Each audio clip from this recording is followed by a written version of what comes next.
Mesdames et messieurs, il y a quelques jours, en gros, ma petite fille avait coincé la porte, donc j'ai dû appeler le serrurier. Dans ce quartier, la plupart des serruriers viennent d'Israël. Je les ai appelés plusieurs fois auparavant. Cette fois, j'appelle, un monsieur se présente. Je lui demande, c'est une question normale qu'on pose souvent, d'où venez-vous? Ici, aux États-Unis, nous avons obtenu notre indépendance en 1776. Donc tout le monde est, d'une façon ou d'une autre, de 3e, 4e, 5e génération, venant de quelque part. C'est donc une question normale qu'on se pose tous ici. J'ai demandé à ce monsieur, d'où venez-vous à l'origine, monsieur? Et il me répond, de là. Alors je lui demande à nouveau, je veux dire, d'où venez-vous à l'origine?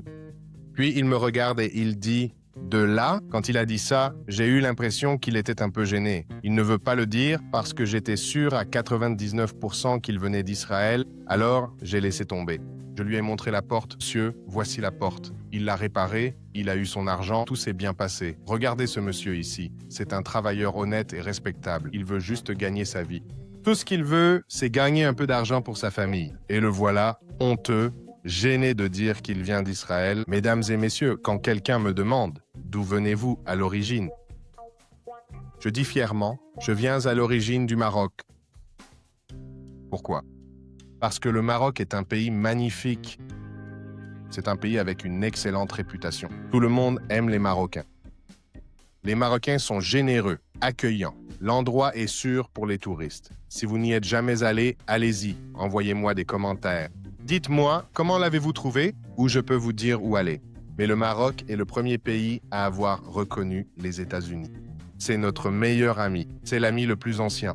Et vos vrais amis sont ceux que vous trouvez dans la difficulté comme dans la facilité. Le Maroc a été le premier pays à reconnaître les États-Unis. C'était le roi Mohamed III, qu'il repose en paix.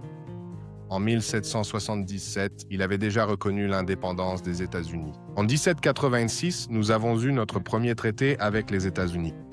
Il a de nouveau été affiné en 1836, mais c'est le traité le plus ancien que les États-Unis aient jamais eu avec un autre pays. Alors, nous les Marocains, nous sommes les meilleurs amis des Américains.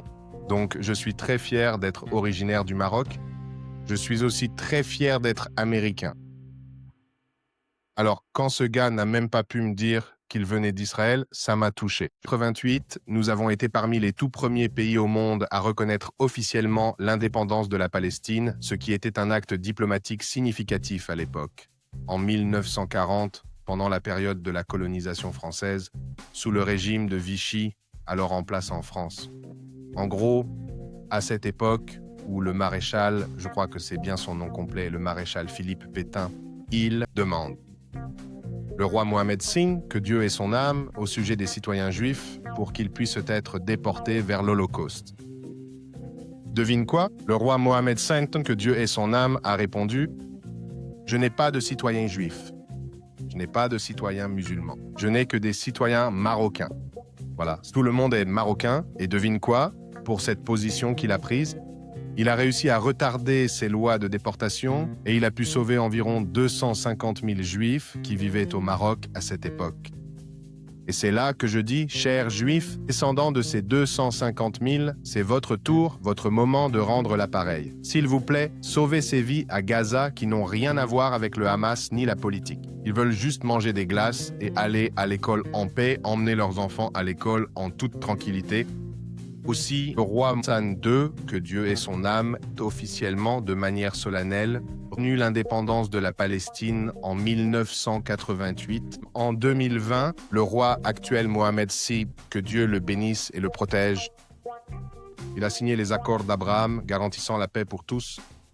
Oui, les Marocains, nous avons obtenu la reconnaissance du Sahara méridional, ce qui aurait dû être fait depuis longtemps, car c'est essentiellement un territoire marocain depuis toujours. Cela ne devrait même pas être sujet à discussion. Mais au moins, cela a été scellé. Mais les accords d'Abraham ont aussi apporté la paix à tous. Tout le monde devrait être en paix avec tout le monde. Dans ces accords d'Abraham avec les Émirats et avec Bahreïn, il a également été mentionné que l'annexion de la Cisjordanie devait être arrêtée et que la colonisation devait cesser. Donc espérons, Monsieur Trump, que nous allons respecter et qu'il n'y aura pas d'annexion de la Cisjordanie. Donnons à ces gens leur État, laissons-les vivre libres, donnez-leur une chance d'être libres. Vous pourrez dire vous avez eu votre chance. Je sais que c'est pourquoi les Israéliens ne veulent pas avancer ni donner un État indépendant, car ils disent se préparer à la prochaine attaque. Ce n'est pas vrai. Voyons-nous des attaques en Jordanie? Voyons-nous des attaques en Égypte? Non, parce qu'une sécurité peut être contrôlée.